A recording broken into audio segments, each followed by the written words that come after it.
우리가 하나님 앞에 이 영광의 박수를 치는 것은 굉장히 성경적입니다. 그러니까 하나님 앞에 참 기뻐도 박수하고 힘들어도 박수하고 늘 하나님 앞에 박수로 나아갔으면 좋겠습니다. 이제 오늘 저녁은 무리의 삶에서 제자의 삶으로입니다. 나의 믿음과 삶을 통해서 하나님을 하나님답게 하지 못한다면은 나의 믿음은 사실 별 의미가 없는 것입니다. 나의 믿음이 하나님을 하나님답게, 아버지를 아버지답게 할 때 내 믿음이 의미가 있는 거예요. 내 믿음이 가치가 있는 거예요. 저게 우리의 기도 제목이 되었으면 좋겠어요. 한번 다 같이 읽어봅시다. 나의 믿음과 삶이 하나님을 하나님답게 하지 못한다면 안타깝지만 하나님께 인정받지 못하는 인생이 됩니다. 그래요. 내 믿음이, 내 삶이 하나님을 하나님답게 만들어야 합니다. 이번 부흥회 때 이제 오늘 마지막 시간인데 총 정리를 해본다면 여러분들이 제목만 다 기억해도 그 다음에는 뭐 이렇게 유추하면 되지 않습니까? 전체 주제는 나를 영화롭게 하옵소서입니다. 이것은 요한복음 17장 1절 말씀을 암송하자고 했는데 한번 여러분들이 그걸 암송하고 그게 기도가 되게 하십시오. 그것 붙잡고 기도하십시오. 다른 것 기도할 것 없습니다. 그것만 기도해도 아버지여 때가 이르러 싸우니 아들을 영화롭게 하사 아들로 아버지를 영화롭게 하게 하옵소서. 이것이 기도 제목이 되기, 이것보다 더 좋은 기도가 어디 있습니까? 이게 무슨 기도하고 같다고요? 겟세마네 동산의 예수님의 기도. 내 뜻대로 마옵시고 아버지 뜻대로 되기를 원합니다. 내 뜻대로 돼서 잘 되는 거 없습니다. 아버지 뜻대로 돼야지 잘 되는 것입니다. 아버지 뜻대로 돼야지 거기 복 받는 것입니다. 그 은혜를 깨닫기를 주의 이름으로 축복합니다. 나를 영화롭게 하옵소서. 무슨 뜻이에요? 내가 나답게 해 주십시오. 내 본래의 본질이 드러나게 해 주십시오. 내 본래의 본질이 뭐예요? 아버지의 형상을 닮은 아버지의 자녀잖아요. 우리 본래의 본질은 죄인이 아니에요. 우리의 본래의 본질은 더러운 마음이 아니에요. 우리의 본래의 본질은 하나님을 닮은, 하나님의 형상을 닮은 하나님 같은 마음이에요. 근데 우리가 죄 때문에 우리의 본질이 가려져서 우리는 그것을 잃어버리고 살잖아요. 그래서 주님이 나를 나답게, 아들을 아들답게 영화롭게 해달라고 하잖아요. 장로가 장로답고, 권사가 권사답고, 집사가 집사답고, 부모가 부모답고, 자녀가 자녀답고, 성도가 성도답고, 교회가 교회답고. 이걸 듣는데 아무런 감각이 없이 듣는다면 아직도 이 말이 무슨 뜻인지 모르는 것입니다. 이 말을 들을 때마다 이제 그만했으면 좋겠다는 마음이 부담을 느끼면 반틈 정도 느낀 겁니다. 이런 말을 할 때 할렐루야 아멘 소리가 나와야 됩니다. 할렐루야 아멘이 나와야 됩니다. 그래야 이걸 제대로 깨닫는 것입니다. 장로가 장로답고, 권사가 권사답고, 집사가 집사답고, 성도가 성도답고, 교회가 교회답게, 그때 하나님이 하나님다워지는 것입니다. 할렐루야. 이것만 깨달으면 제가 더 이상 이야기할 것 없어요. 저 이제 집에 가도 돼요. 그렇잖아요. 성도가 성도다워지는데, 장로가 장로다워지고, 성가대가 성가대다워지고, 권사가 권사다워 교회의 기도의 어머니가 되고, 사랑의 어머니, 섬김의 어머니가 되고, 눈물의 어머니가 되고, 집사가 집사다워져서 교회에서 섬김과 헌신과 희생의 삶을 살아간다면 뭐가 더 필요하나요? 그거면 됐지요. 그러면 됐지요. 근데 문제는 그게 잘 안 되잖아요.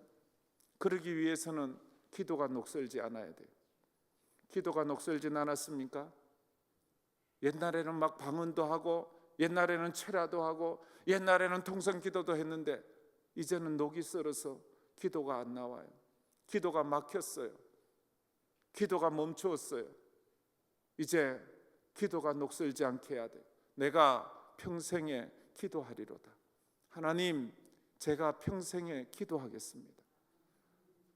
내 기도가 녹슬지 않게 해주세요. 그래야지만 내가 영화로워지는 거예요. 내가 직분 감당하는 거예요. 안 그러면 기도가 녹슬어 있으면 조그만 일에도 맨날 시험에 들어요. 맨날 시험에 들어요. 그놈의 섭섭병이 얼마나 많은지요. 마귀가 우리에게 주는 그 병 중에 섭섭병이 가장 무서운 거예요. 그냥 섭섭해요. 그냥 섭섭하면 이건 대책이 없어요. 그건 약이 없어요. 그냥 섭섭해요. 목사님이 나한테 인사를 하는데 한 손으로 해요. 섭섭해요. 누구는 두 손으로 해주고 나는 한 손으로 해준다는 거죠. 그건 거기 섭섭한 사람이 있어요. 여러분들은 뭐 훌륭한 신앙인이고 해서 섭섭함이 별로 없는 것 같은데, 아니 그런 사람이 있어요. 하다 보면 막 이 사람 저 사람 막 빨리 지나갈 때 손이라도 잡으려고 이래저래 잡고 어깨도 두들겨주고 이렇게 하거든요. 그런데 섭섭해요. 누구는 꽉 잡아주는 것 같은데 나는 말이지 그냥 슬 지나가고. 그런 걸로 섭섭해하지 마세요. 앞에선 목사가 하다 보면 그냥 친한 사람일수록 적당히 하잖아요. 그래 우리는 친하니까. 근데 거기 섭섭한 사람이 있어요. 친하니까 좀 더 남들한테 좀 나를 인정받게 좀 해줘야지요. 내가 무시당하는 것 같잖아요. 왜 그런 마음이 듭니까? 기도가 녹슬어서 그래요. 기도가 녹슬어서 그래요. 나한테는 맨날 뒤에 가서 설거지나 하고 청소나 하고 그런 것만 시키고 폼나고 앞에 나가는 건 저 집사만 시키고 뭐 나한테는 왜 이래요? 섭섭한 거예요. 그런 섭섭병이 없어지기를 축복합니다. 주님 앞에서는 정말로 낮은 자가 더 축복되는 거예요.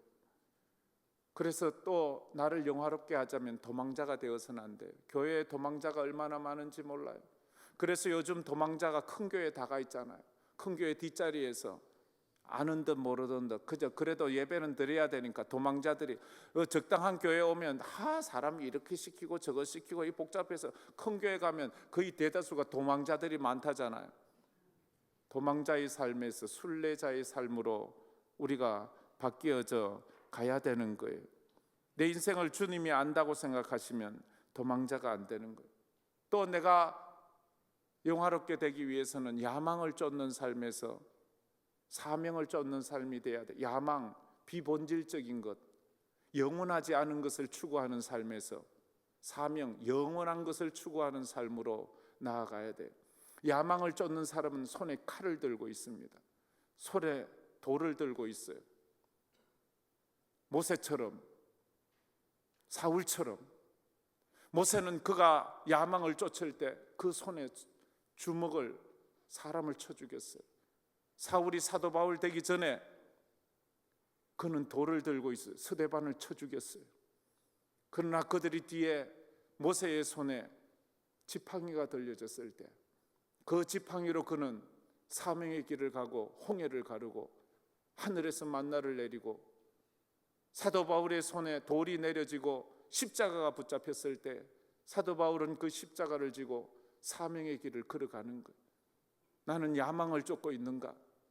나는 사명을 쫓고 있는가? 그걸 생각을 해 보아야 되는 것입니다. 비본질적인 것을 쫓으면 영원하지 않은 것을 위해서 인생을 허비하지 마세요. 오늘은 무리의 삶에서 제자의 삶으로 마지막 시간입니다.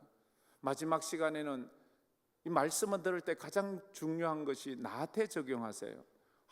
오늘 같은 말은 그 집사가 왔어야 되는데 이건 그 집사가 듣는 거야. 이걸 어떻게 하면 그 집사가 이걸 이렇게 하면 그 사람은 설교 듣는데 빵점이에요. 내가 들어야 돼요. 지금 내게 하시는 말씀이에요. 무리의 삶에서 제자의 삶으로 이 말씀을 가지고 나누어 봤으면 좋겠습니다. 제가 오래전에 읽은 책 중에 불시라는 책이 있습니다. 일본 사람이 지은 책이에요. 도문 후유지가 지은 책이에요. 1770년대에 일본의 에도 막부 시대를 배경으로 하는 실화 소설이에요. 실제로 있었던 걸 소설화한 거지요. 당시 일본은 전역이 경제적으로 궁핍해 있었고 정치적으로 부패하고 이렇게 4분 5열 나누어져 있어서 나라가 완전히 파탄에 이를 지경이었습니다. 그러던 중에 요네자와 번이라는 그런 곳에서 일어난 일입니다. 요네자와 번, 이 번이라는 것은 한국의 지명 중에 도와 군의 사이, 그래 요즘 하면 시 정도 되는 그런 크기의 그런 도시를 번이라고 일본에서 말한답니다. 요네자와 번의 번주로 있었던 우에스키 요잔에 대한 이야기입니다. 그가 어떻게 온 일본 열도가 다 파탄의 지경에 갔을 때 그 시대를 새롭게 했는가? 그래서 저 책에 보면 CEO들의 필독서 뭐 이렇게 막 적어 놓았어요.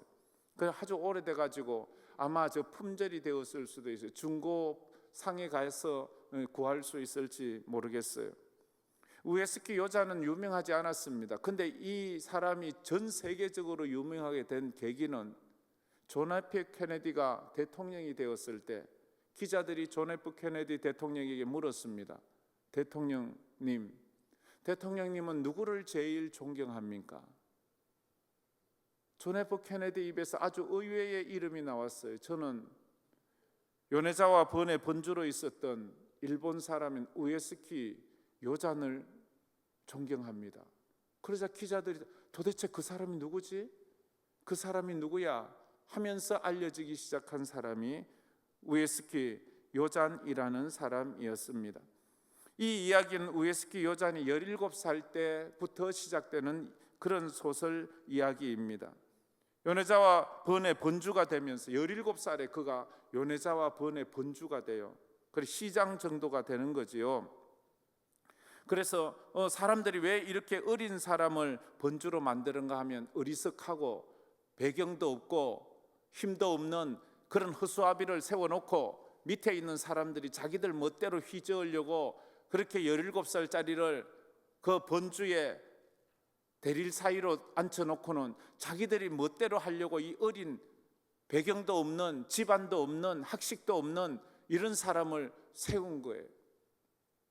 그래서 우에스키 요잔이 이제 번의 번주가 되어서 번주로 부임하는 때입니다. 그때가 아주 추운 겨울이었어요. 너무 추운 때라서 그러니까 성으로 간 그 길에 마을에 들리는 데마다 마을이 퉁퉁 다 비어 있는 거예요. 백성들이 먹고 살기가 너무 힘들어서 집을 버리고 다 도망을 갔어요. 왜냐하면 먹고 살 것도 없는데 번에서는 세금을 얼마나 많이 거두는지, 마을에 살고 있으면 세금 때문에 등골 빠져 살 수가 없어 사람들이 집을 다 버리고 마을을 버리고 다 뿔뿔이 흩어져 있는 것입니다. 그래서 이 우에스키 요자는 그 성으로 번으로 가면서 노숙을 해야 되었습니다. 노숙을 하고 가마를 타고 그렇게 가게 되었습니다. 그런데 가마 속에는 우리가 상상을 좀 해요. 가마 속에는 화로가 하나 놓여 있었습니다. 그 화로를 이렇게 보니까 그 화로에 불이 싸늘하게 식어져 있는 거예요. 사람들이 추운데 그 화로에 불까지 다 꺼져 버렸어요. 그 모습을 보면서 우에스키 요자는 불 꺼진 화로가 자기인 것 같은 거예요. 자기가 가고 있는 요네자와 번의 모습인 거예요. 불 꺼진 화로의 모습이 내가 가서 다스려야 될 번과 내가 가서 번주가 되는 내 모습이 꼭 그 모습 같다고 생각을 했어요. 그래서 마음이 많이 아픈데 마침 그 추운 가마 속에서 보니까 가마 속 기퉁이에 담뱃대가 하나 이렇게 세워져 있는 거예요. 담뱃대 그것을 꺼내가지고 그 화롯불을 이리저리 흩시다 보니까 그 밑두방치에서 불씨가 하나 조그만한 게 남아 있는 거예요. 그래서 마침 잘 됐다 해서 담뱃대를 그 화통 삼아 후후 부니까 이제 불이 조금 일어나게 되었어요. 밖에서 후후 부는 소리를 들으니까 신하들이 하는 말이 번주님 무엇을 하십니까? 내가 불을 일으키고 있다네. 추우십니까? 아니야. 잠깐 이 가마를 세워보거라. 그리고는 그 가마 속에서 나오는 우에스키 요잔의 손에는 벌겋게 타오르는 화로가 들려 있었습니다. 그 화로를 들고 나온 그 우에스키 요잔이 참 기가 막히지도 않은 그런 이야기를 해요. 내가 이 요네자와 본으로 들어섰을 때 백성들이 도망간 텅 빈 마을을 보고 소생할 희망이 없는 불 꺼진 화로라고 생각했다. 그러나 오늘 나는 이 화로에서 불씨를 발견했고 그 불씨를 이렇게 다시 살렸다. 나는 이 화로의 불씨처럼 이 요네자와 본에 꺼진 불을 붙이는 불씨가 되고자 다짐을 했다. 그대들도 나와 함께 번을 살리는 불씨의 동지가 되어보지 않겠는가? 이런 말을 하는 거예요. 17살짜리가 17살짜리가 본주가 된다는 말에 사람들은 다 실망을 했습니다. 저 어린아이가 와서 이 번을 어떻게 회복시키고 이 경제적으로 정치적으로 부패한 이 번을 어떻게 소생시킬까 실망했는데, 그 어린아이가 그 벌겋게 타오른 화로를 들고 나와서 기가 막히지도 않은 말을 하는 거예요. 내가 이 번의 불씨가 되어 볼 테니까 당신들이 함께하지 않겠는가? 이 말을 하는 거예요. 너희들이 먼저 불씨가 되어 이 번의 구석구석을 다니면서 불을 지펴보지 않겠는가? 그 말을 하자 그 옆에 있던 가마를 따라가던 그 신하들이 하는 말이, 예, 번주님, 그 말씀대로만 해주십시오. 우리가 목숨을 걸고 불씨 역할을 하겠습니다. 그 중에 한 사람, 다케마타라는 사람이 있었는데 그 사람이 하는 말이, 번주님, 그 화롯불을 저에게 주십시오. 번주님의 그 불씨를 이 번이 온전히 타오를 때까지 끄트리지 않고 저희 집에 소중하게 보관하겠습니다. 그리고 번주님의 뜻을 공감하고 동참하는 백성에게 이 불씨를 나누어 주겠습니다. 그래서 그 화로를 다케마타에게 맡겼고 결국 어떻게 되었을까요? 우에스키 요잔의 개혁운동은 엄청난 성공을 하게 되었고, 그 다 기울어져가는 일본 열도가 우에스키 요잔을 통해서 다시 한번 부흥시대를 가져오게 되었습니다. 우에스키 요잔의 개혁운동이 성공했던 요인을 사람들은 이야기할 때 보통 두 가지를 이야기합니다.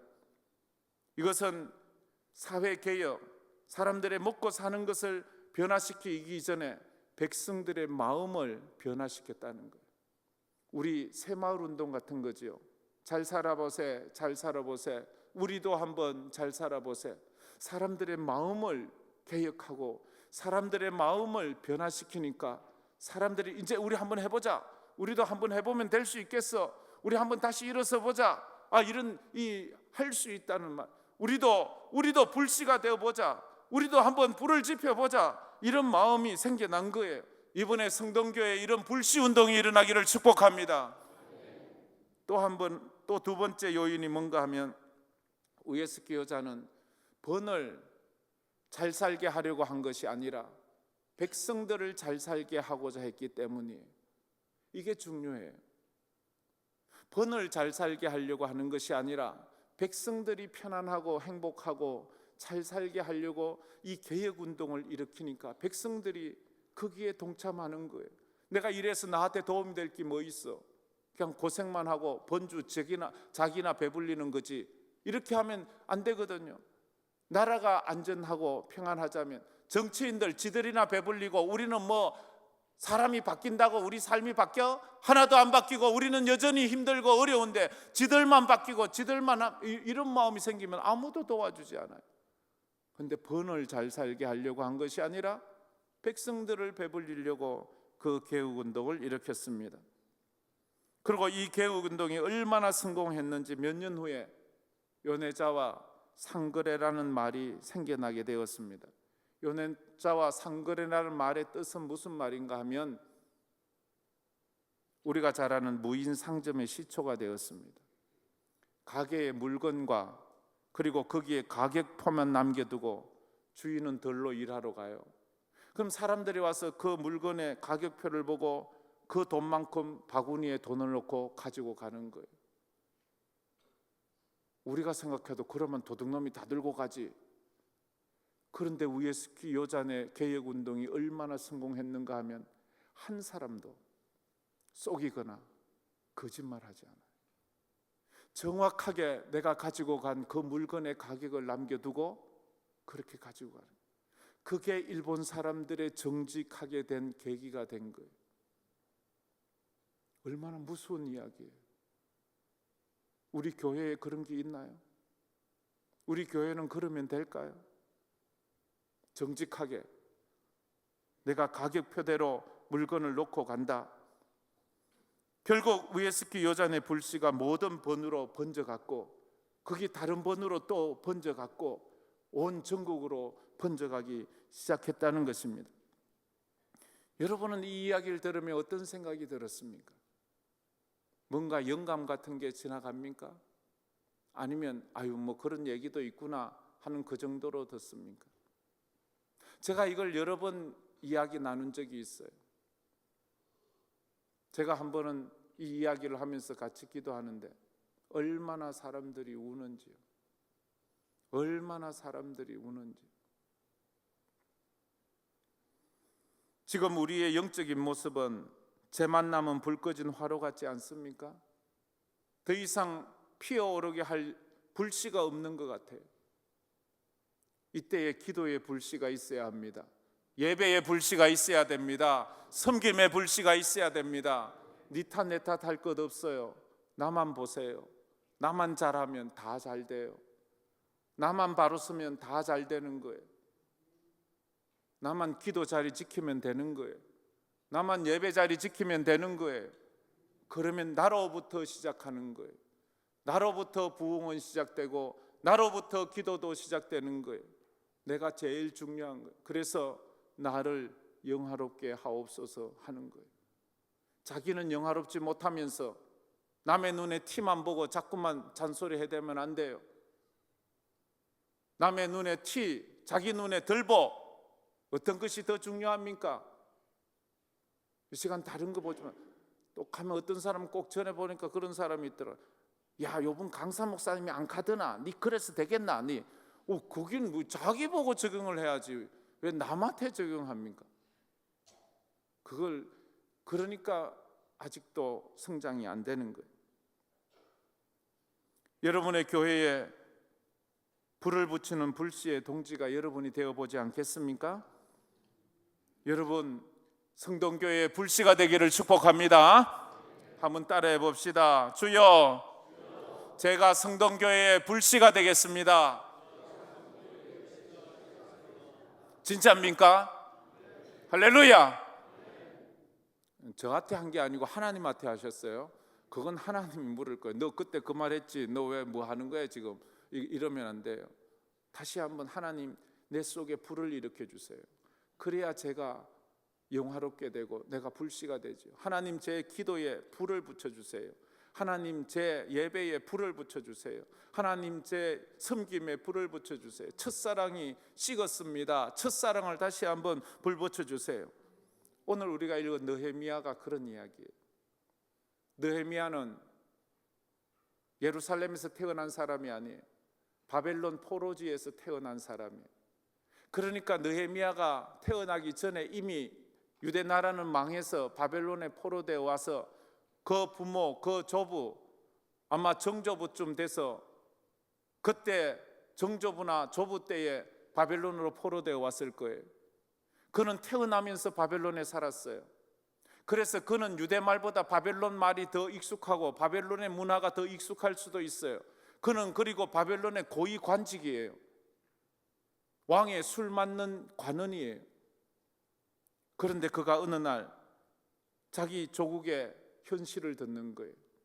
이스라엘이 바벨론에 포로되어 간 지 140년이 넘는 그런 세월 동안 이제 자기 조국 예루살렘이 어떻한, 성전은 다 무너지고 불타고 성벽은 다 허물어졌고, 그래서 온갖 도적죄들이 그 우리 고국을 갖다가 훼손하고 있다는 그 말을 들으면서 느헤미야가 4개월을 웁니다. 하나님, 그런데 누가 울래요? 자기와 관계없어요. 자기는 가본 적도 없어요. 자기와는 관계없는 땅이에요. 그런데도 하나님이 느헤미야의 마음에 눈물을 주기 시작했어요. 그 눈물이 나는데 잠이 오지를 않아요. 자기도 몰라요. 왜 내가 이렇게 우는지, 왜 내 고국에 있는 하나님의 성전이 불타고 무너지고 괴로움 당한다는 그 말이 자기에게 왜 그렇게 아프게 다가오는지 자기는 몰라요. 그렇지만 하나님이 그를 4개월을 울게 만들어요. 그리고는 결단을 합니다. 내가 돌아가야 된다. 자기의 보장된 모든 삶을 포기하고 왕을 만나서 왕이여, 저에게 예루살렘으로 돌아가게 해주십시오. 예루살렘에 돌아가서 성벽을 세우게 해주십시오. 그것은 말도 안 되는 소리예요.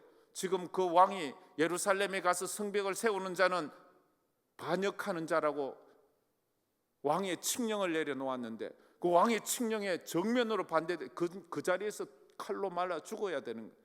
그런데 죽으면 죽으리라 그 말을 하는 거예요. 4개월을 울고 기도하고. 그래서 그가 성벽을 쌓기 위해서 왕의 기적같이 허락을 받아 돌아와서 52일 만에 무너진 성벽을 쌓아요. 52일 만에. 하나님이 하시면 시간은 그렇게 중요하지 않은 것 같아요. 140년 넘게 무너져 있던 그 성벽을 52일 만에 쌓은 사람이 바로 이 느헤미야였습니다. 이제 오늘 말씀은 이제 성벽을 다 쌓고 나서 하나님 앞에 예배드리는 과정이 오늘 우리가 읽은 느헤미야 8장의 말씀이에요. 느헤미야는 학사 에스라를 부흥 강사로 청빙을 했어요. 여러분들이 부족한 저를 부흥 강사로 청빙하고 또 에스라를 위해서 나무 강단을 만들어서 나무 강대상을 만들어 짜고 그 위에 서서 학사 에스라가 거기서 율법책을 읽는 거예요. 그러자 모든 백성들이 그 율법책을 듣기 위해서 새벽 6시부터 낮 12시까지 서서 그 말씀을 듣고 있는 거예요. 6시간을 듣는 거예요. 6시간을. 그런데 한 사람도 요동하지 않고 그 말씀을 들으면서 우는 거예요. 그 말씀을 들으면서 그들이 울고 있는 거예요. 수문 앞 광장에서의 그들의 모습, 그들은 불 꺼진 화로와도 같은 사람들이었어요. 조국은 다 무너지고 불타고 허물어지고 강도떼들이 맨날 들어와서 강도짓을 하고, 그래도 누구 하나 보호해 줄 수 없는 그 조국 예루살렘이었기 때문에 수문 앞 광장에 모인 백성들에게 일어난 기적 같은 사건이 4가지가 있는데요. 첫 번째, 예배가 바뀌었습니다.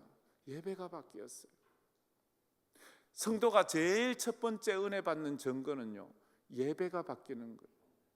이렇게 모여서 이렇게 순서에 맞아 이런 예배를 말하는 것이 아니에요. 예배를 정의를 해보세요. 예배가 뭐예요? 예배는 하나님과의 만남이에요. 하나님과의 만남이 바뀌었어요. 하나님을 만나지 못하는 예배는 예배가 아니에요. 그래서 기도도 뭐예요? 하나님과의 만남이에요. 기도도 예배로 드리세요. 찬양도 하나님과의 만남이 있어야 돼요. 영적인 행위는 그래서 모두 다 하나님을 만나야 되는 거예요. 예배가 바뀌었어요. 3절 말씀에 먼저 백성들이 시간 가는 줄을 몰라요. 3절 말씀 우리 다 같이 한번 읽어보도록 하겠습니다. 우리 3절 말씀 준비됐나요? 다 같이 읽겠습니다. 수문 앞 광장에서 새벽부터 정오까지 남자나 여자나 알아들을 만한 모든 사람 앞에서 읽음에 무 백성이 그 율법책에 귀를 기울였는데, 새벽부터라는 말은 새벽 6시부터 정오는 12시까지 6시간이나 사람들이 그 율법책에 귀를 기울이고 있는 거예요. 사람이 은혜 받고 나면요, 말씀이 달아요. 말씀이 달아요. 말씀에 집중해요. 그래서 무슨 일이 있는지 잘 몰라요. 거기에 집중하니까 시간 가는 줄 몰라요. 우리는 오늘 저녁에 집에 가서 발 닦고 잘 일밖에 없잖아요. 그죠? 오늘 이거 마치고 집에 가면 출근해야 될 사람 혹시 있나요? 그럴 사람도 있죠. 있는데 뭐 잘 일만 있다면 마음을 푸근하게 가져야 돼요. 왜냐하면 마치는 시간은 언제나 똑같아요. 근데도 우리는 매일 봐요. 근데 봐요, 똑같지. 언제나 마치는 시간은요 거의 변동이 없어요. 거의 비슷해요. 그래서 우리는 시계를 보지 않는 영성을 가지고 있어야 돼요. 교회 와서는 시계를 보지. 사랑하는 사람하고 만났을 때 시계 보지 않습니다. 빚쟁이하고 만났을 때는 시계를 자꾸 보지요. 자꾸 가야 되니까. 그래요. 설교에 귀를 기울였어요. 그래서 집중하게 되는 거예요. 두 번째로는 말씀 앞에 모든 백성이 일어섰어요. 졸음이 없다는 거예요. 5절 말씀에 그래서 이렇게 말씀하죠. 5절 말씀 다 같이 읽겠습니다. 에스라가 모든 백성 위에 서서 그들 목전에 책을 펴니 책을 펼 때에 모든 백성이 일어서니라. 사실은 하나님의 말씀 일어서서 찬양도 일어서서 해야 되지만 좀 요즘 상황이 그렇고 꼭 일어서지 않아도 마음은 일어서야죠. 졸음이 오시는 분은 일어서세요. 몸이 불편하신 분은 일어서세요. 어떤 분은 허리가 아프신 분은 일어서는 것이 좋아요. 그런 분은 주저하지 말고 일어서세요. 그래야지 말씀 듣기에 더 좋은 거예요. 졸음이 오시는 분은 일어서세요. 그것도 괜찮은 거예요. 세 번째로 말씀 앞에 모든 백성이 손을 들고 아멘 아멘 응답했습니다. 우리 6절 말씀 다 같이 한번 읽어보겠습니다. 에스라가 위대하신 하나님 여호와를 송축하며 모든 백성이 손을 들고 아멘 아멘 하고 응답하고 몸을 굽혀 얼굴을 땅에 대고 여호와께 경배하니라. 한번 따라해 봅시다. 아멘 아멘 아멘이 영성이에요. 아멘이 믿음이에요.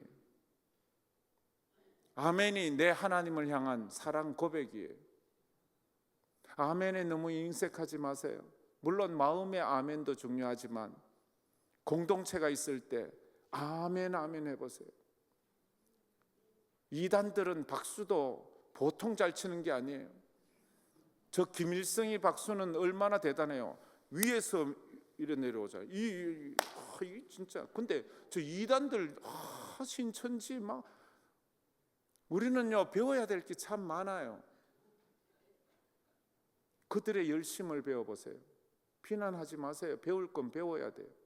그들은 흑우를 믿는데도 그렇게 열심을 내는데 우리는 참 하나님을 믿는다면서 아멘조차 잘 못해요. 아멘조차 못해요. 우리가 하나님 앞에 정말로 열심을 내야 돼요. 제일 앞자리는 비워놓는 자리가 아닌데 사람들이 앞자리를 늘 양보하잖아요. 그 제일 앞이 금자리잖아요. 그 뒤가 은자리고 그 뒤가 동자리고 제일 뒤가 잠자리잖아요. 아이고, 사람이 잠자리를 참 좋아해요. 특별한 이유가 없지 않고는 뒤에 가면 안 돼요. 제일 앞자리에 오세요. 그럼 남 안 봐요. 설교자만 봐요. 앞에 와서 한번 설교를 들어보세요. 느낌이 달라요. 은혜가 달라요. 분위기가 달라요. 한번 와 봐야지 돼요. 앞자리 안 비워놓지 않기를 주의 이름으로 축복합니다. 앞자리에 앉은 사람이 축복이란 축복은 제일 먼저 많이 받기를 바랍니다. 믿음으로 하세요. 그러면 성동교회는 뭐가 다르구나. 그래서 성동교회구나. 이런 마음이 들지요. 에이, 성동교회도 뭐 별 볼 거 없네 뭐. 이런 말 들었어야 하나님을 영화롭게 하겠습니까? 아멘 소리만 들어도 정말로 장자교회 같구나. 그래, 신앙의 뿌리가 있네. 이런 말을 들어야 되지 않겠어요? 할렐루야. 그래야 되는 거예요. 우리가 이런 자부심을 가져야. 신앙은 여기 아멘부터 시작하는 거예요. 아멘에서 시작하는 거예요. 아멘이 확실하지 않으면 신앙이 불분명하는 거예요. 그래서 아멘 아멘 하는 거예요. 설교자가 가장 힘들고 설교를 하다 멈추고 도망가고 싶을 때가 언제인 줄 알아요? 제가 전하는 말에 대해서 성도들이 기대감을 가지고 있지 않을 때, 그냥 무의미한 하늘을 치는 메아리처럼 공허한 목소리만 내야 될 때, 내가 지금 뭘 하고 있나? LA에서 개척하신 목사님이 있었어요. 7년째 되었어요. 7년째 되었는데 그날이 수요일이었어요. 수요일 날 설교를 하는데 성도가 3명 와 있어요. 한 명은 자기 부인이고 또 한 명은 자기 딸이고 또 한 명은 이름 없는 여집사였어요. 근데 앞에서 목사님이 열심히 수요일이지만 설교를 하고 있는데 눈을 들어보니까 다 자고 있어요. 다 졸고 있어요. 그래서 설교를 멈추고, 목사님이 설교를 멈추고 그냥 하염없이 눈물을 흘리고 있었어요. 설교를 하던 사람이 설교를 멈추니까 졸던 사람이 무슨 일인가 싶어서 정신을 번쩍 들어서 보는데 목사님이 울고 있는 거예요. 목사님이 울고 있는 거예요. 그러자 그 이름 없는 집사님이 그 목사님을 보고 같이 우는 거예요. 같이 막 우는 거예요.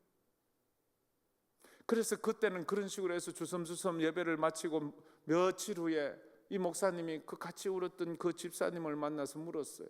집사님, 그때 왜 우셨어요? 그러니까 하는 말이, 목사님이 우니까 나도 눈물이 났어요. 이렇게 말하는 거예요. 목사님이 우니까 나도 눈물이 났어요. 내가 울 때 나와 함께 울어주는 사람, 이유 없이 내가 우니까 나와 함께 울어주는 사람. 그때 말했어요. 그 목사님이 뒤에 말하기를, 내가 그 여집사 때문에 그 교회 그만 안 두고 지금까지 하고 있다고. 그냥 나와 함께 울어주는 그런 사람이 있어서. 근데 앞에서 설교를 하는데도 다 자고 관심이 없다면 이제 사람은 설교를 멈추고 싶어요. 이 교회가 하나님 앞에 정말로 예배가 깊어지고 정말로 더 사모되는 그런 은혜가 있기를 바랍니다. 설교자가 힘이 날 때는 별거 없어요. 준비한 것도 변변치 못해요. 그런데도 그 말이 꿀송이처럼 아멘, 아멘, 아멘 해주면요, 자기가 막 너무 막 힘이 나는 거예요. 그래서 막 죽을 똥 살 똥 모르고 하는 거예요. 그렇잖아요. 그래서 저 LA 있을 때 신문에 난 꽁트가, 이런 꽁트가 있어요.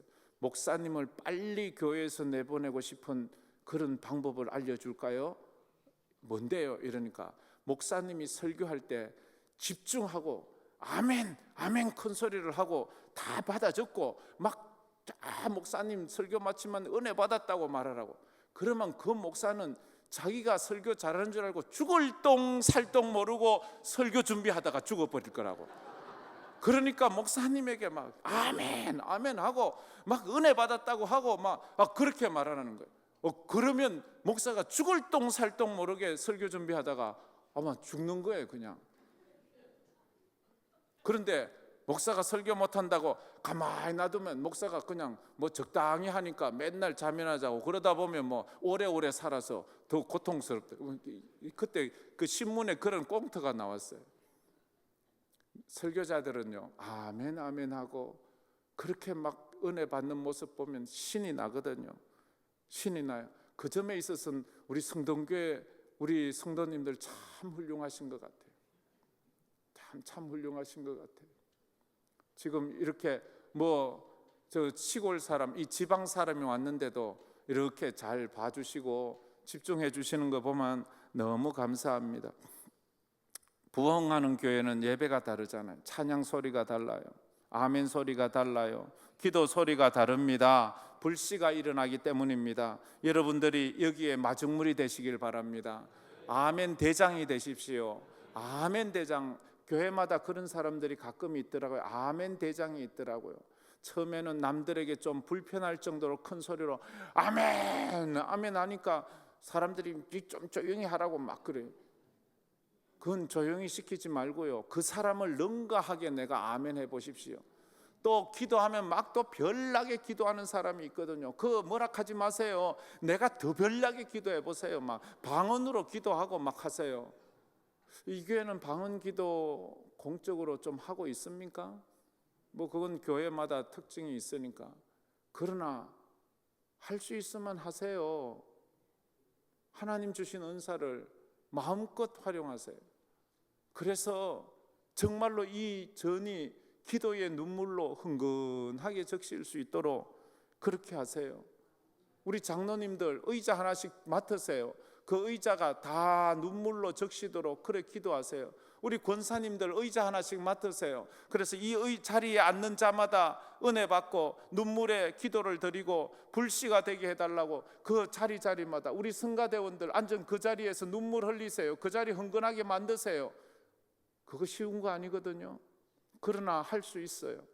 하나님이 여러분이 앉은 자리를 기도로 흥건하게 눈물로 적시면은 이 교회에 지진이 일어날 거예요. 부흥이 일어날 거예요. 기적이 일어날 거예요. 이 전에 들어오는 자들마다 저 주차장에서부터 나도 모르게 내렸는데 눈물이 핑 돌아요. 누가 뭐라고 해요? 누가 때렸어요? 이 교회 들어오는데 저 문고리만 딱 잡는데 눈물이 핑 돌아요. 이 자리에 와서 앉는데 예배 시작하기도 전에 하마 눈물이 나는 거예요. 은혜는 눈물이 흐르는 거예요. 하나님께서 우리에게 눈물을 주시는 거예요. 눈물은 영혼의 청정제가 되잖아요. 영혼이 환하게 밝아지는 거예요. 내 마음에 있는 답답하고 이런 찌꺼기들이 그 눈물로 싹 씻어져 가잖아요. 교회 와서 이걸 경험해야 돼요. 교회 왔는데 더 답답해. 교회 왔는데 더 피곤해. 그렇다면 문제가 있는 거예요. 하나님, 이 전에 들어온 자마다 피곤이 사라지고 답답함이 사라지고 슬픔이 사라지고 걱정이 사라지고 두려움이 사라지고 기쁨과 감사와 은혜와 성령으로 충만하게 해주세요. 그게 있어야죠. 설교자가 뭐 특별한 말 안 해도 성경 구절만 하나 읽어도, 지금 에스라 학사는요 성경 구약 율법만 읽기만 해요. 이것을 적용해서 이것을 설교화시키지 않아요. 그냥 읽기만 하는데 듣는 사람들이 그거 듣는데 아멘 아멘 아멘 하면서 거기에 반응을 지금 하고 있는 거예요. 그게 다르다는 거예요. 두 번째로 말씀을 깨닫게 하시는 성령의 은혜가 있었습니다. 말씀을 깨닫게 하시는, 말씀이 깨달아지는 거예요. 전에는 그 말씀 늘 읽는데도 그 말씀이 그 말씀인지 몰랐어요. 전에는 그 말씀을 여러 번 수십 번도 더 읽었는데, 여러분이 요한복음 17장 뭐 예수 믿고 한두 번 읽었겠어요? 1년에 한두 번씩 다 읽잖아요. 그때는 그냥 읽었어요. 아무 의미 없이 읽었어요. 근데 이럴 때 하나님께서 깨닫게 해주시는 은혜가 있을 때에 그 말씀의 은혜를 깨닫고 그 말씀 앞에 나가는 거예요. 그래요, 성령께서 우리에게 말씀을 깨닫게 해주시는 그 은혜가 있어야 되는 거예요. 그래서 성도들이 그저 아멘 하지 않는 것은 깨달아지지 않아서라고 그래 말하죠. 깨달아지면, 그 말씀이 깨달아지고 십자가가 깨달아지면 그 십자가 앞에서 가슴을 찢으면서 주님 웬 은혜입니까? 웬 사랑입니까? 날 위해 십자가에 그렇게 피 흘려 죽으셔서 이래 나오는데, 십자가가 뭔지 모르면 그냥 맹숭맹숭하게 그래 있는 것이 우리 인간이잖아요. 간절히 바라기는 이 시간 말씀 가운데 성령의 깨닫게 하시는 은혜가 있기를 주의 이름으로 축복합니다. 그래서 이번 주제만이라도 기억하세요. 이번에 다섯 번 설교에 5번의 제목, 이건 좀 너무 과한가요? 그럼 첫 번째 이 전체 주제라도, 그렇지만 여러분, 제가 봐서는요 여러분 정도면 뭐 5개 제목 정도는 뭐 충분히 외울 겁니다. 자, 첫 번째, 나를 영화롭게 하옵소서. 나의 기도가 녹슬지 않게 하라. 도망자의 삶에서 순례자의 삶으로, 야망을 쫓는 삶에서 사명을 쫓는 삶으로, 무리의 삶에서 제자의 삶으로, 이게 여러분의 기도 제목이 되기를 바랍니다. 아버지여, 나를 영화롭게 하옵소서. 아들로 아버지를 영화롭게 하옵소서. 그러자면 내 기도가 녹슬지 않아야 합니다. 내 기도가 녹슬지 않게 해주세요. 내가 도망자가 아니라 순례자가 되게 해주세요. 순례자로 저 천성 바라보며 도망자가 아니라 요리 빼고 저리 빼고, 힘든 일이 있을 때마다 요리 빠지고, 어려운 일 있을 때마다 요리 빠지고, 얼굴 내미는 자리만 살짝 비추고 가고, 그런 게 아니고요, 야망을 쫓는 비본질적인 것에 악을 쓰고, 교회에서 싸우는 이유가 뭔지 알아요? 비본질적인 것에 싸우기 때문에. 섬기고 십자가 지고 주를 위해 헌신하는 데는 안 싸워요. 낮은 자리에는 경쟁자가 없대요. 높아지는 자리엔 제자들도 내가 더 높아, 내가 더 높아. 그건 비본질적인 것을 위해서 싸우는 거예요. 본질적인 것, 믿음 생활하고 섬기고 십자가 지고 희생하고 내가 죽는 자리, 그걸 위해서 서로가 섬기려고 애쓰세요. 서로가 낮아지려고 애쓰세요. 그 본질적인 것을 가지고 사는 사람이 사명의 사람입니다. 무리가 되지 마세요. 무리는 유행 따라 사는 거예요. 제자는 말씀 따라 사는 거예요. 유행, 요즘 이게 트렌드야, 이게 유행이래. 아니요, 말씀인가를 보세요. 말씀 따라 사세요. 세상이 뭐라 해도 말씀 따라 사세요. 내용은 변화되지 않아도 형식은 바꿀 수 있어요. 그러나 내용은 언제나 지켜가야 되는 것입니다. 지금까지 성경을 수없이 읽어도 알지 못했던 십자가의 비밀을 깨닫게 해달라고 기도해 보세요. 수없는 고난주간을 보내고 고난주간에 주님의 고난을 묵상하면서도 깨닫지 못했던 그 십자가의 은혜가 주여 깨닫게 해 주시옵소서. 그래서 비겁한 베드로처럼 주님 모른다고 하지 말고 주를 위해 십자가까지라도 나갈 수 있는 깨달음을 허락해 달라고 기도해야 합니다. 지금까지 수없이 드렸던 예배가 뭔지도 모르고 들었습니다. 수없이 찬양을 드리면서도 그 찬양이 얼마나 감격적인지도 모르고 그렇게 드렸던 예배와 기도와 찬양의 참된 의미를 깨닫게 하여 주시옵소서. 그래서 우리가 좀 바뀌게 하여 주시옵소서. 수없는 부흥회를 했습니다. 여러분 인생에 몇 번의 부흥회를 했습니까? 아마도 수십 번 넘을 거예요. 기억하는 부흥회가 뭡니까? 있어야 돼요. 의미 있는 것은 절대로 잊지 못해요. 바둑 기사들이 복기를 할 때 말해요. 어떻게 그걸 다 기억하냐고. 그들이 말해요. 의미 있게 놓은 돌은 절대로 잊지 않습니다. 의미 없이 살아온 삶이기에 내가 잊어버리는 거예요. 말씀을 의미 없이 듣는 사람은 나가기도 전에 잊어버려요. 그러나 이것이 자기 인생을 변화시키는 말씀으로 콱 새겨진 사람은 죽을 때까지 잊지 않아요. 그 말씀 한 자락 붙잡고 내 인생을 믿음으로 걸어갈 수 있기 때문입니다. 세 번째로, 메마른 은혜의 눈물샘이 터졌습니다. 다 같이 읽어봅시다. 메마른 은혜의 눈물샘이 터졌습니다. 아멘, 아멘. 부흥하는 교회는 눈물이 있습니다. 저도 우리 교회가 좀 더 많이 눈물이 흘리기를 바라는 목사입니다. 그래서 어떤 교회 가니까요, 의자마다 양쪽으로 티슈 박스를 다 갖다 놨어요.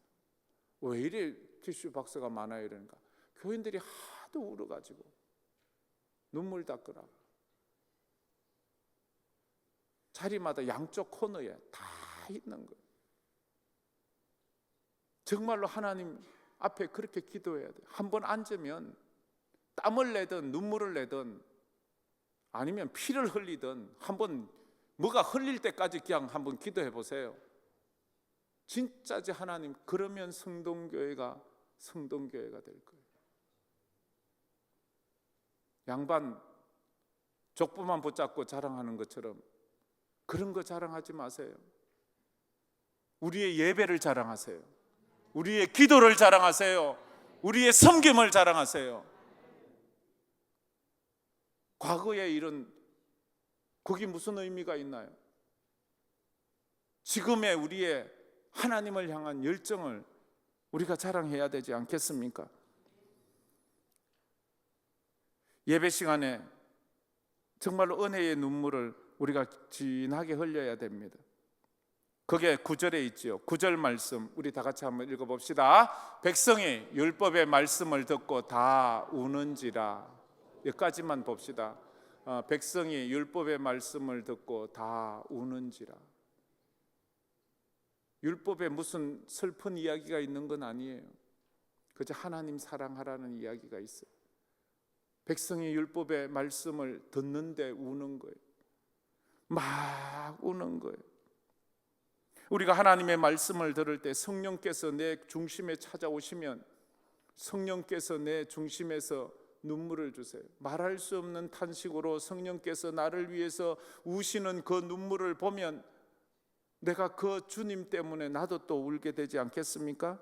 요한 웨슬레나 조지 휘필드나 조나단 에드워드 같은 사람이 설교할 때는 그저 그 사람들은 이래 설교 노트를 갖다가 청중들 얼굴도 안 보고요, 그냥 읽기만 했대요.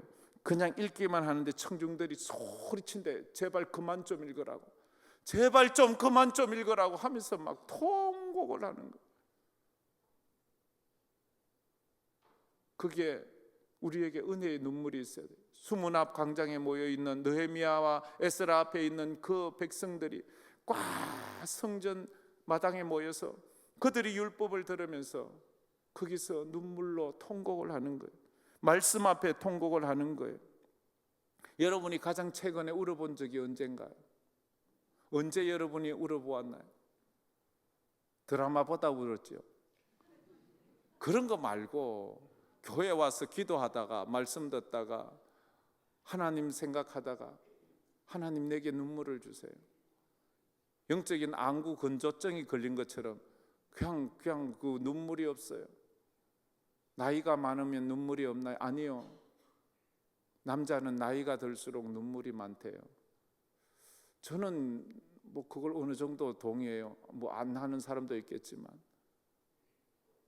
제 친구 목사는요 뭐든지 운대요. 근데 그래서 드라마를 안 본대요. 드라마만 보면 자기 부인보다 자기가 더 많이 운대요. 하도 울어가지고 이제 안 본대. 그 남자는 나이가 들수록 눈물이 많아진대. 그래 여자들 남자 너무 괴롭히지 마세요. 그냥 가만히 놔둬도 맨날 찔찔 울고 앉았어요. 그 불쌍히 여길 사람들이. 그렇습니다. 눈물은 인간의 영혼을 깨끗하게 해주잖아요. 그 눈물 앞에 하나님이 약해지는 거예요. 요시야 왕이 종교 개혁을 일으키잖아요. 그래서 성전 수리, 성전 청소를 하잖아요. 제사장 힐기야를 시켜서 제사장 성전을 청소하게 하다가 율법책을 두루마리를 발견하고 그것을 서기관 사반이 그 왕 앞에서 읽잖아요. 요시야 왕 앞에서 읽을 때에 그 율법을 듣던 요시야 왕이 자기 옷을 찢으면서 울어요. 하나님, 우리 조상들이 이 율법 말씀을 몰라서 우상 섬기고 하나님 안 섬기고 하나님의 성전을 거미줄 치게 하고 하나님의 성전의 문에 못을 박고 그랬던 죄를, 그러면서 요시야 왕이 울어요. 그 하나님이 요시야 왕의 눈물을 보시고 요시야 왕이 다윗 이후에 히스기야 왕 이후에 가장 성군이 되게 만들잖아요. 그의 눈물이 그렇게 그 시대를 바꾸는 놀라운 축복을 줘요. 이 교회에서 눈물의 기도자가 있다면 하나님께서 이 교회에 다시 한번 성령의 은혜가 폭포수처럼 임하게 할 것입니다. 할렐루야. 그 주인공이 여러분이 되십시오. 제가 불씨가 되겠습니다. 다 꺼진 기도의 불씨를 사르겠습니다. 제가 그 불씨가 되겠습니다. 한 번은 제가 하나님 앞에 기도한 지, 하나님 저를 왜 이래 사랑해 주시나요? 하나님 제가 이래 사랑받을 자격이 없는데 어떻게 나를 이렇게 사랑해 주시나요? 그런데 그때 제가 처음 교육전도사를 시작했을 때의 그때 모습이 잠깐 생각이 났어요. 그때 부흥회를 했어요. 근데 부흥회 하는데 그날 이상하게도 부흥회 하는데 성찬식을 했어요. 성찬식을 하는데 그 떡과 잔을 봤는데 얼마나 눈물이 나는지요. 내가 입고 있던 옷이 다 젖어버렸어요. 너무 은혜를 받아가지고 이제 마지막에 작정 헌금을 하는데 다들 작정 헌금해요. 난 할 게 없어요. 제가 처음 교육전도사 했을 때는 사례금이 한 달에 5만 원이었어요. 그것만 해도 우리는 아이고 이렇게 주를 위해서 하는데 내가 돈을 받나? 그때부터 나는 늘 죄송해요. 그리고 여러분을 늘 존경해요. 이 말하면 우리 집사람한테 맨날 혼나는데 저는요 정말 예수 잘 믿어야 돼요. 왠지 아세요? 전 돈 받고 예수 믿잖아요. 여러분은 나보다 더 예수 잘 믿어야 돼요. 왠지 아세요? 여러분 돈 내고 예수 믿잖아요. 아깝지 않으세요? 근데 왜 저보다도 예수를 안 믿어요? 정말로 이 말에서 내가 맨날 혼나요.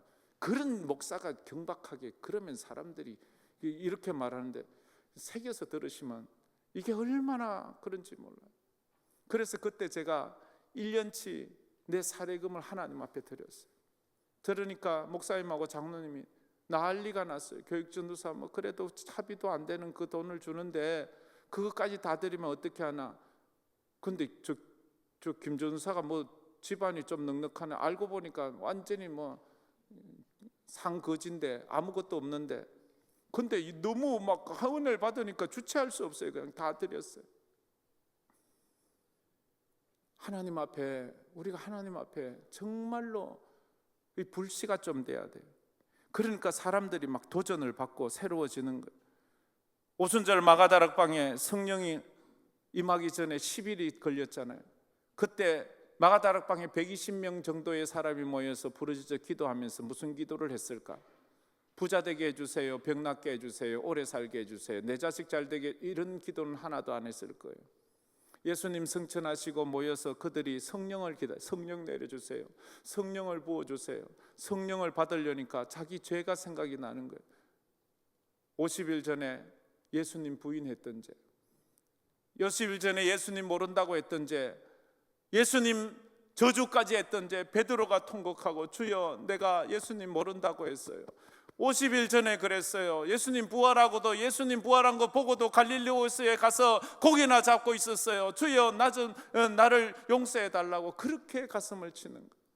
우리가 하나님 앞에 기도할 때 내 죄가 보여야 돼요. 내 문제가 보이지 말고 내 죄가 보이고 하나님이 보여야 돼요. 그래서 하나님 앞에 부르짖어 기도하다 보니까 그들이 통곡을 했을 거예요. 그러니까 하늘에서 성령이 불처럼 바람처럼 회개하는 심령에 임하기 시작했던 것을 우리가 알 수 있습니다. 그래요. 시편 56편 8절에 이렇게 말하지요. 우리 다 같이 한번 읽어봅시다. 시편 56편 8절 다 같이 읽어보겠습니다. 나의 유리함을 주께서 계수하시사오니 나의 눈물을 주의 병에 담으소서. 이것이 주의 책에 기록되지 아니하였나이까. 주여 나의 눈물을 주의 병에 담으소서. 다윗이 그래.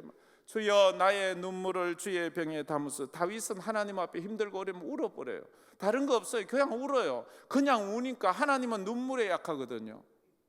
그래서 하나님께서 이 다윗을 사랑하시는 거예요. 울고 있는 이 수문화 광장에 모인 이스라엘 백성들에게 느헤미야와 에스라가 말합니다. 울지 마세요. 슬퍼하지 마세요. 오늘은 주의 날 아닙니까? 울지 마세요. 슬퍼하지 마세요. 그들을 위로하는 거예요. 우리가 주님 안에서 울면 주님이 우리를 위로해 주십니다. 그 위로가 진짜 위로예요. 진짜 울다가 주님이 위로해 주시면 그 다음에 안 울어도 돼요. 마지막으로 네 번째는 영적 기쁨이 회복되었습니다. 다 같이 읽어봅시다. 영적 기쁨이 회복되었습니다. 10절 말씀이에요. 제가 10절 말씀을 참 좋아하거든요. 10절 말씀 다 같이 한번 읽어봅시다. 느헤미야가 또 그들에게 이르기를 너희는 가서 살찐 것을 먹고 단 것을 마시되 준비하지 못한 자에게는 나누어 주라. 이날은 우리 주의 성일이니 여호와로 인하여 기뻐하는 것이 너희의 힘이니라 하고, 여호와로 인하여 기뻐하는 것이 너희의 힘이니라. 할렐루야. 하나님 때문에 기뻐하십시오. 예수님 때문에 기뻐하십시오. 그러면 우리에게 힘이 생긴다고 말을 하고 있습니다. 울던 사람이 위로를 받고 울던 사람이 십자가 때문에 기쁨을 가지면 우리는 힘을 얻을 수 있어요. 나의 기쁨 나의 소망 되시며 나의 생명이 되신 주 밤낮 불러서 찬송을 드려도 늘 아쉬운 마음 뿐일세. 늘 아쉬운 거예요. 또 더 찬송하고 더 기도하고 더 찬송하고 늘 아쉬운 거예요. 늘 아쉬운 거예요. 그런 마음이 우리에게 있어야 돼요. 수문 앞에 모인 성도들에게 이런 놀라운 그런 일들이 일어났어요. 무리의 삶이란 유행 따라 사는 삶입니다. 제자의 삶이란 말씀 따라 사는 삶입니다. 그래서 무리의 삶이 아니라 제자의 삶으로 살아가야 되는 것입니다. 이제 제가 또 이래 마지막 또 이야기 하나, 책 얘기를 하나 하고 마치려고 하는데, 제가 이 책을 읽고요 얼마나 울었는지 몰라요. 저는 좀 그런 게 좀 있어요. 어머니와 함께한 900일간의 소풍이라는 책이에요.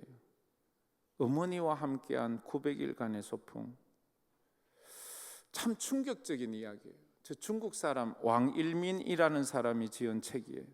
어느 날 그의 어머니가 99세가 되었는데 그의 아들 왕일민이가 74세예요. 그 아들을 불러놓고 그 99세 된 시골 할머니가 하는 말이, 아비야, 내가 죽기 전에 세상 구경 한번 해보고 싶다. 나와 함께 서장에 가지 않겠니? 서장이란 말은 티벳을 말하는 거예요. 너 나와 함께 티벳에 가지 않겠니? 세계의 지붕, 서장 티벳, 하늘과 가장 가깝다고 해서 한 세계의 지붕이라고 그렇게 말하죠. 그는 왕일민 씨는 궁금했어요. 어떻게 우리 어머니가 서장을 알지? 평생 시골에만 사셨던 우리 어머니가 고민했어요. 과연 내가 어머니를 모시고 가야 되나? 그럼 내 삶은, 나도 늙었는데 그까지 무엇을 타고 가나? 나는 자가용도 없는데 어떻게 해야 되지? 몇 날 며칠을 고민하다가 자기 어머니가 자기에게 처음 부탁한 거예요. 애비야, 나와 함께 세상 구경 좀 하자. 그래서 그 왕일민 씨가 어머니 99된 어머니를 찾아가서, 어머니, 나와 함께 세상 구경 한번 해보실래요? 하고 시작된 그 여행이, 그 아들이 그 어머니를 위해서 이제 자가용을 준비하지 못하고 자전거를, 세발 자전거를 만들고 그 뒤에다가 사면이 다 트인 창문을 만들어 그렇게 세발 자전거 수레를 만들었어요. 저 나오는 것처럼 저 세발 자전거, 저 수레를 만들어서 저 세발 자전거를 타고 900일 동안을 타고 가요. 3만 킬로를 가요. 그래서 이가 살고 있는 곳은 중국 최북단에 있는 땅에서 쭉 최남단으로 해서 티벳을 가야 되는데 티벳까지 가지 못하고 최남단까지 갔다가 자기 어머니가 도저히 몸이 약해지고 병들어서 다시 돌아오는 그런 여정을 우리에게 소개합니다. 둘이 그 여행을 하면서 어머니는 그 아들이 끓여주는 만둣국, 칼국수, 이것을 거의 태반을 노숙 생활을 하면서 가요. 돈이 없으니까. 그래도 어머니 이제 돌아가요. 이러다가 몸 상하면 큰일 나요. 어떨 때는 어머니가 몸살이 나서 막 병원을 급히 찾아서 막 울면서 우리 어머니 빨리 막 이럴 때 이제 어머니 돌아가요 할 때, 아니야, 나는 계속 갈래. 그리고 비가 와서 칼국수를 끓였는데 칼국수에 흙이 들어오고 빗물이 들어와도 나는 애비가 끓여준 칼국수가 제일 맛있어.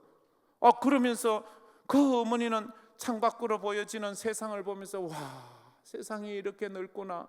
와, 애비야, 세상이 이렇게 좋다. 와, 99세 어머니가 그러니까 이 아들이 막 너무 죄송한 거예요. 우리 어머니가 이렇게 좋아하는 걸 내가 왜 지금까지 못 해주었나? 늘 바쁘게 가다 보면, 애비야, 시험시험 가자. 뭐 그렇게 바쁜 것도 없는데 시험시험 가자. 애비야, 세상이 이렇게 넓은지 정말 몰랐다. 지금까지 시골 구석에 평생 살아왔으니 아쉽고 또 아쉽구나.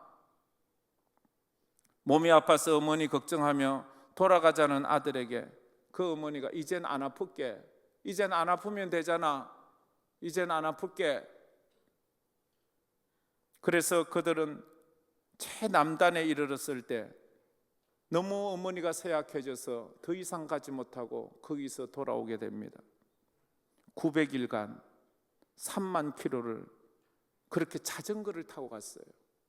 자가용을 타고 간 것도 아니고. 그리고 고향에 돌아와서 그 어머니가 900일이라는 건 2년 반이에요. 2년 반을 어머니와 함께 노숙 생활하고 칼국수 끓여 먹으면서 돌아와서 어머니가 103세 생일을 이틀 앞두고 돌아가셨어요. 그때 모기만한 목소리로 돌아가시면서 한 말이, 애비야, 세상 구경 참 좋았다. 너와 여행한 것이 내 인생에 가장 행복했던 순간이었다. 이 책이 중국 사람 13억을 울렸던 책이라고 그렇게 나와 있습니다. 그 책에 이렇게 말합니다. 아들은 너무 슬펐어요. 어머니가 죽었을 때 죽도록 슬펐고 미치도록 슬펐대요. 어머니의 요원대로 내가 죽거든 내 몸을 화장해서 그 유골을 서장에 가서 뿌려다오. 참, 어머니는 왜 서장을 그렇게 가려고 하는지 모르겠어요. 그래서 어머니 장례를 치르고 그 왕일민 씨가 다시 혼자 자기 어머니 유골을 자전거 뒤에 하고 자전거 타고 서장까지 가서 거기서 어머니의 유해를 뿌려주고 그렇게 돌아오는 그런 얘기입니다. 이 책을 읽으면서 여러분들은 어떤 생각이 듭니까? 나는 그리스도인인데 주님이 어느 날 찾아오셔서 아무개야 나와 함께 세상 여행하지 않을래? 주님 왜요? 나와 함께 세상 여행하지 않을래? 그럴 때 우리는 어떻게 고백할 겁니까? 왕일민 씨는 며칠 몇 날을 고민하고 자기 어머니와 함께 가려고 자전거를 준비했어요. 참 말도 되지 않은 소리 아닙니까? 저희 어머니가 91세요. 부산에 사세요. 늘 제 얼굴 보는 게 꿈이에요. 근데 제가 자주 못 가요. 이번 주도 가려고 했는데 못 가고 다음 주에 가는데, 어머니들은 그렇잖아요. 그처럼 우리 주님이 그래요. 우리 주님이 우리와 함께 소풍을 가고 싶어 해요. 만약 그럴 때 우리는 그 주님을 따라갈 수 있는지, 무리의 삶에서 제자의 삶으로 우리가 나아가야 돼요. 제자는 어떤 사람이에요? 제자는 어떤 사람을 제자라고 말합니까? 신약 성경에는 제자라는 말이 260번 넘게 나옵니다. 신약 성경에 그리스도인이란 말은 3번 나옵니다. 신약 성경에 신자라는 말은 2번밖에 안 나옵니다. 그래서 거의가 제자라는 말, 제자가 되기를 원하세요. 우리가 제자는 언제나 말씀 따라 살아가는 사람입니다. 교회의 사명은 제자를 만드는 거예요. 교회 성도의 사명은 제자가 되는 거예요. 주님은 우리가 제자가 되기를 원하세요. 제자는 그 스승을 따라가는 사람 아닙니까? 여러분 2002년도 월드컵 기억하시지요? 여기 있는 분 중에 월드컵 기억 못하실 분 없을 거예요. 아마 다 기억하시죠, 그죠? 보니까 한 20대 초반 같은데. 아이고 그래. 아니 저는 LA에서 봤는데 예배당에 모여서 하는데 우리가 막 끌어안고 쿵닥쿵닥쿵닥 너무 기뻐서 그 월드컵 때요. 반만 년 살아오면서 그렇게 우리가 대한민국 외치고, 전에 3.1운동 만세 그 했던 것만큼이나 대한민국 외치고 서로가 부둥켜 앉아 대한민국 사람이라는 것이 자랑스럽고 그런 적이 어디에 있었습니까? 그렇게 전 국민을 흥분시켰던 사람이 몇 명이에요? 몇천 명이나 되나요? 아니요. 단 월드컵 선수 20명이에요. 20명만 제대로 훈련받아서 축구 잘하니까 온 국민들이 기뻐 뛰고 눈물 흘리고 난리 법석을 지겼잖아요. 단 20명. 그 후보 빼면 주전 11명만 하면 되잖아요. 그들은 대통령도 못한 일을 했어요. 장군도 못한 일을 했어요. 갑부도 하지 못한 일을, 그들 평생 축구만 차서 전부식한 것들, 이래 말했던 그들이 대한민국에 응어려진 모든 백성들의 가슴 속에서 한없이 원없이 대한민국을 외치게 했어요. 하나님 나라의 주전선수가 돼야 돼요. 구경꾼이 되지 말고요, 후보가 되지 말고 우리 성동교회의 주전선수가 되세요. 훈련받아서 주전선수가 앞에서 멋지게 달려가면 전부가 환호하고 하나님 앞에 영광 돌리고, 그 몇 명 때문에 그냥 우리가 원 없이 하나님을 찬양하는 그런 날이 올 겁니다. 할렐루야. 성동교회 주전선수가 되기를 축복합니다. 구경꾼이 되지 마세요. 관객은 선수가 뛰는 것을 보고 박수만 칠 뿐이에요. 근데 주전선수는 자기가 뛴으로 남을 흥분하게 만드는 거예요. 여러분은 관객입니까? 주전선수입니까? 성동교회 나는 직분도 이렇고, 아니요, 그럴 거 없어요. 누구든지 해요. 괜찮아요. 꼭 장로님들만 하라는 법이 있나요? 그럼 장로님들만 천국 가나요? 그거 아니잖아요. 여러분이 주전선수가 되세요. 한 번뿐인 인생 살면서 남들을 정말로 살맛나게 만드는 그런 사람이 되어야 되지 않겠습니까? 그리고 그러자면 제자는 훈련이 돼야 돼요. 훈련되지 않고는 절대 그렇게 주전이 안 돼요. 축구 선수요, 보통 훈련하는 게 아니에요. 그 축구 선수들 발가락 보세요. 거의 기형이에요. 하도 볼을 차서 거기에 뼈가 부러지고 발가락이 부러지고 병 나고 해가지고 보면 거기 흉측하게 그런 훈련을 통해서 되는 거예요. 기도 훈련을 하셔야, 말씀 훈련을 해야 돼요. 예배 훈련을 해야 돼요. 이런 훈련을 해야 주전 선수가 되는 거예요. 기도도 안 하고 말씀도 안 보고 섬김도 안 하면서 주전 선수가 된다는, 그건요 있을 수 없는 일이에요. 누구든지 나를 따라오려거든 자기를 부인하고 자기 십자가를 지고 나를 쫓을 것이라, 그렇게 말했어요. 마지막으로, 진짜 마지막으로 우리 아들이 한 분은 찾아왔어요. 아빠, 왜? 나 신학교 갈래. 그래? 왜? 우리 집사람이 그 말을 듣고 깜짝 놀라고 하는 말이, 너 아빠 보고도 너 신학교 가고 싶냐? 이 말을 했어요. 그거 듣는데 내 기분이 조금 이상했어요. 그 처자식 제대로 미기도 못하고 매일 가난하고 매일 힘들게 사는데 너는 좀 편하게 직장 가서 아빠 목회 좀 도와주지. 그래도 가고 싶대요. 그래서 그래? 그럼 너 아빠하고 약속하자. 2년 후에 날 찾아. 2년 동안 네가, 그는 저 미국에서 어스틴 유니버시티 나와가지고 그 철학과를 나왔는데 왜 갔는지 모르겠어요. 그런데 철학과를 나와서 영어 교사 자격증이 있어요.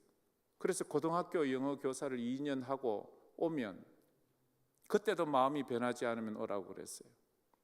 근데 우리는 까맣게 있고 2년 후에 또 찾아왔어요. 아빠, 이제 나 신학교 갈래요. 왜? 2년 있다가 오면 가게 해준다고 했잖아요. 그래, 진짜 너 가야 돼? 안 가면 안 돼? 이러니까 그 아들이 하는 말이 내가 두 마디를 못하게 했어요. 내가 신학교 안 가면 내가 살아야 될 의미가 없어요. 아들이 그런 말을 하는 거예요. 내가 막 두 말 못하게 만들, 내가 신학교를 안 가면 내가 사는 의미가 없어요.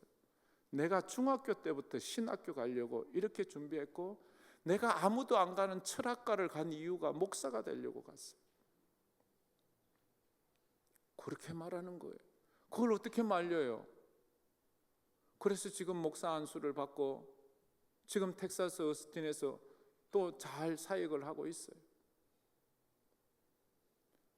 우리가 주의 일 가면 힘든 것 같지만 은혜 받고 부름 받은 사람은 그 길 안 가면 못 살아요. 그 길이 행복해요. 힘들고 어렵고 배고프고 인정 못 받아도 그게 행복해요. 주님 일을 하는 게 그래서 하는 거예요. 그런데 그것이 아닌 사람은 배고프면 안 하려고 해요. 인정 안 해주면 때리치우려고 해요. 정말로 제자는 그런 사람이 아니에요. 남들이 알아준다고 하고 몰라준다고 안 하고, 배부르다고 따라가고 배고프다고 안 가고, 이게 아니에요. 제자는 그거 아니면 살 의미가 없는 사람이에요. 성동교회는 그 정도는 돼야 안 되겠습니까? 저 오늘 낮에 제가 130주년 기념관을 올라가 봤어요. 내가 여기까지 왔는데 저거 봐야지 부탁해서 가서 일해 봤어요. 너무 부럽더라고요. 너무 부럽고 너무 귀하고, 지난 130년 넘게 이 땅에 얼마나 많은 교회가 세워졌다가 사라졌어요. 얼마나 많은 교회가 세워졌다가 사라졌어요. 그 중에는 어마어마하게 부흥했던 교회도 있고 어마어마하게 훌륭한 목사가 있었던 교회. 그런데 그 교회들은 이 땅에 있다가 지금은 이름도 없이 사라지는데 성동교회는 아직까지 있는 거예요. 할렐루야. 이것이 주님 오시는 날까지 계속될 줄 믿습니다. 여러분이 거기에 주전선수가 되기를 바랍니다. 그러자면 훈련을 해야 돼요. 훈련을 받아서 주님께서 쓰실 때에 마음껏 쓰시게 하는 그런 은혜가 있기를 주의 이름으로 축복합니다.